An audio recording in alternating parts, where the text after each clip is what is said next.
Hello, 3 वर्ष झाले आमची इथली शाळा बंद झाली. आमच्या मुलांना अजून पैसे काय मिळालेले नाही. दया जगाचा विचारते आहे, किती खाल्ले तरी तुम्ही तरी तुमचे पोट का भरत नाही. तुमची मुले शिकतात इंग्रजी माध्यमात व परदेशात, आमच्या मुलांना का नाही उच्च शिक्षण मिळत. हॅलो, आमची शाळा बंद झाली आहे. नाणी सरफरवाडी नंबर 1ची. तिथून माझा नातू 2 वर्ष शाळेत जात नव्हता. आता किणेसर आल्यानंतर तो शाळेत जायला लागला, पण 4 ते 5 किलोमीटरचं अंतर आहे. त्याच्यामुळं आम्हाला प्रवास भत्ता देतो म्हणून सांगितलं होतं. आम्ही 3 वर्षाचा तो पाठपुरावा करतो आहे आपल्याकडं, पण अजून काय आम्हाला त्याचा लाभ मिळालेला नाही. तेव्हा तो लाभ तरी आम्हाला द्या, नाही तर शाळा तरी चालू करून द्या. दोपैकी एक काहीतरी करा.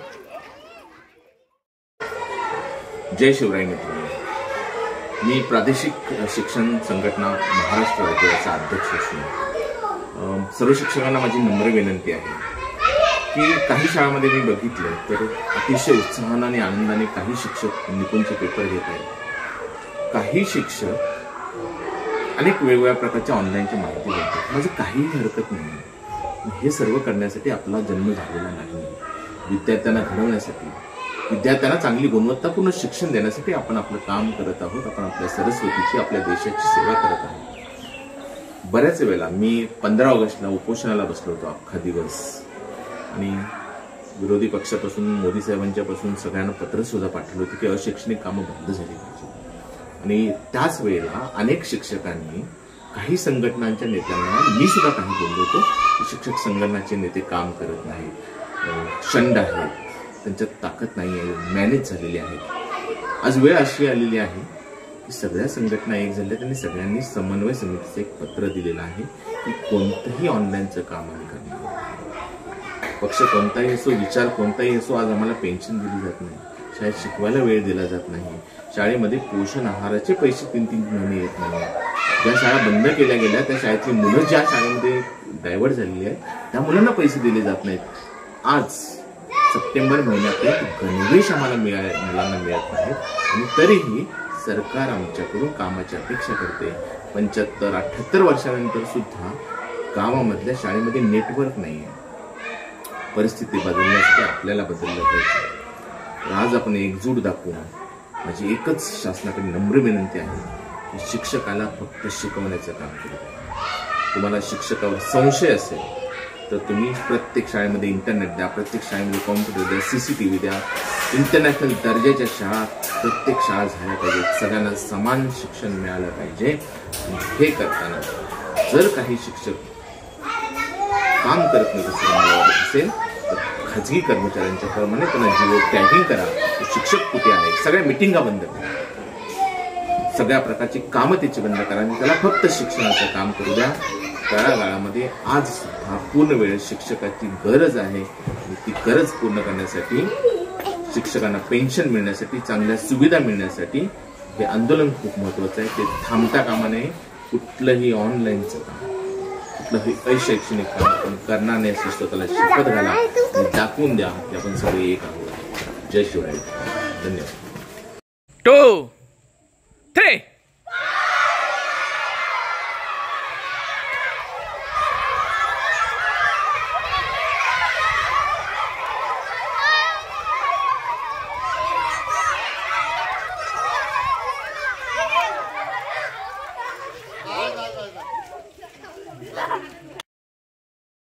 जनता विचारते आहे रे, उत्तर दे रे थोडं. तुम्ही खाल्लं किती तरी का भरत नाही पोट.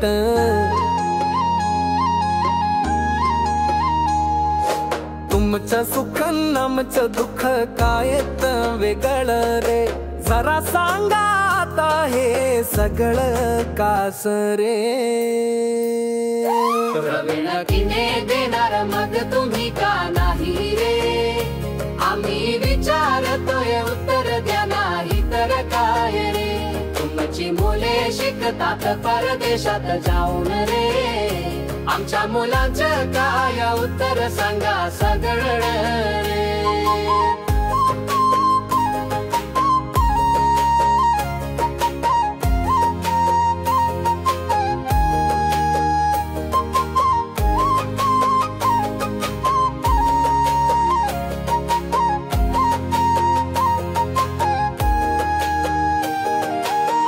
इंग्रजी माध्यम शिकवता का आमच्या नाही पाहता? आमच्या शाळा ओस पडल्या का काहीच नाही म्हणता? तुमचं सोनेरी आयुष्य आमचं काळ भाकरीवर, हे अंतर कमी कराल की असं चालेल पुढं?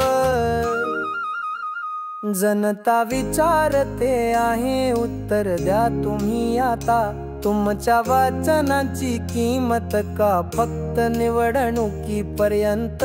साठा आमचं स्वप्न का तुटत का ते कधीच फुलत नाही? तुम्ही खूप काही करता पण आमचं काही बदलत नाही. प्रवीण किने देणार मग तुम्ही का नाही रे?